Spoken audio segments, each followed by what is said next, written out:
हे आहे कांचीपुरम येथील हिंदू धर्मशाला, जिकडे आता आपण चाललो आहे आतमध्ये। इथे मी एक दिवस थांबलो होतो आणि हे खाली जे आहे हे त्यांचं ऑफिस आहे। इथे ते कुठलंच शुल्क न घेता तुम्ही इथे 3 दिवसापर्यंत राहू शकता। इथे खाली लॉकरची व्यवस्था पण तुम्हाला दिसते। हे ऑफिस आहे त्यांचं।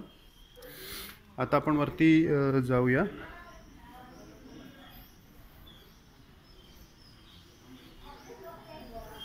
तर इकडे फर्स्ट फ्लोर वरती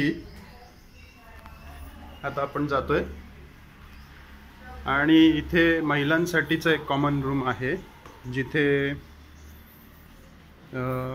महिला आहेत आणि हेच एक कॉमन रूम आहे।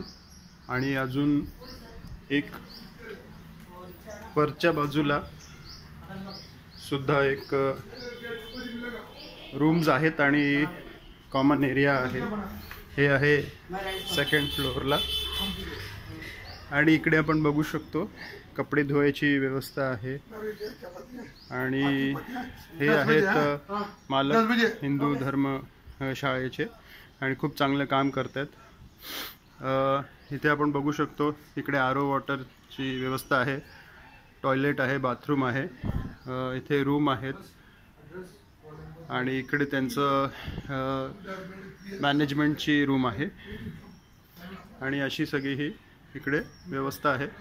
तर कोणाला कांचीपुरममध्ये यायचं असेल आणि थांबायचं असेल तर ते इकडे येऊ शकतात आणि विनाशुल्क हे चालतं।